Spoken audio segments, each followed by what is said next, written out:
अस्सलामुअलैकुम दोस्तों, नमस्कार.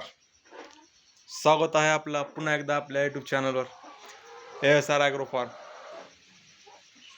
मित्रांनो, पावसाचं वातावरण चांगलंच झालेलं आहे. एकदम झडीचं वातावरण आहे. झड लागून बसलेली आहे.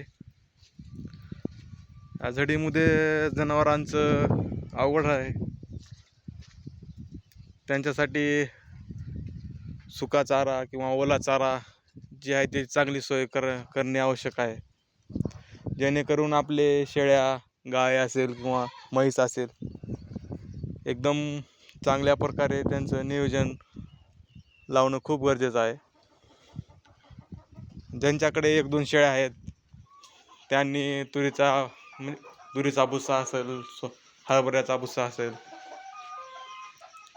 असं हे सोयाबीनचं वगैरे हे सगळं व्यवस्थित जमा करून असं ढीग लावून ठेवणं गरजेचं आहे. जेणेकरून जे छोटे मोठे राहतात ना शेतकरी, जसे की आपल्याकडे बी कुठं जास्त नाही, आपल्याकडे बी एकच शेळी आहे. हे बघू शकता, आम्ही आज शेळ्यांसाठी बोरीचा पाला आणला होता.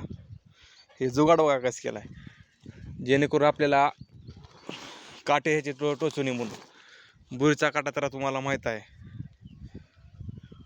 एकदम ते घुसला ना एकदम वडल्यासारखं रक्तच काढतो ते बाहेर. त्याच्यामुळे आपण ते एका साईडला चवळा बांधलेला आहे, आपल्याला काटे टोचत नाहीत. आपल्या शेळ्या आरामात गरम एकदम शेडमध्ये व्यवस्थित आहेत. कोरड्या जागेवर आपण बांधलेला आहे शेळ्यांना. हे आपले बिटल क्रॉसचे दोन्ही मेल आहेत. त्यांच्या तोंडाला ते का मवा असं आपलं मवाच म्हणतात तिकडे लातूरमध्ये.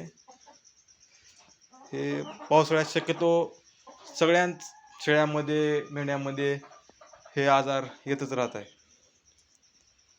त्यासाठी उपाय म्हणजे हळद म्हणा, जे दुकानात बोरॅक्स ग्लिसरीन असे नावाचे एक औषध आहे, मेडिकलमध्ये कोणत्याही मेडिकलमध्ये उपलब्ध होऊन जाईल. त्याच्यामध्ये हळद मिक्स करून तुम्ही पिल्लांच्या तोंडाला वगैरे लावू शकता.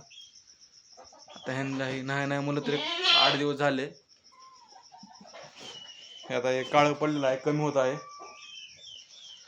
बाहेर पाऊस चालू असल्यामुळे कोंबड्यांना आज सोडा नाही बाहेर. त्यांना मध्येच खायला टाकलेलं होतं.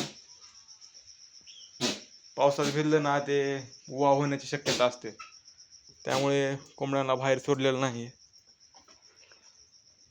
झड आहे, एकदम बारीक आहे. सोयाबीनची पेरणी लेट झाली आहे यावर्षी. बघू शकता, एवढ्या आता 4-5 दिवस झालं पेरून. 24 तारखेला पेरलं होतं. हे बघा, एकदम चांगलं एकदम वापून निघालेलं आहे सोयाबीन. बघू शकता, एकदम ही बरोबरीलाच पेरलेलं होतं. ही मधले 8-10 काकऱ्या एकदम वगळले आहेत. म्हणजे बी खोल पडलेलं आहे, त्यामुळे हे लेट उगवत आहे. एकदम चांगला आहे उगवल. काय करू शकता, ते आपल्या हातात थोडी आहे. व्हिडिओला लाईक येत नाही मित्रांनो, सबस्क्राईब करा. तुमचा सपोर्ट असला ना आणखीन व्हिडिओ बनवायला तुम्हाला माहीत आहे मेहनत किती लागते काय नाही. हे आपण जांबाची छाटणी केलेली आहे, सगळे आपण झाडाची छाटणी केलेली आहे. त्यानंतर आता हे जून, जुलै, ऑगस्टच्या महिन्यामध्ये चांगले एकदम व्यवस्थित फुटतील. झाड चांगलं फुटवा करेल, त्यामुळे आपण सगळ्या झाडांची छाटणी केलेली आहे. आता हे आंब्याला 3 वर्ष झालेले आहेत.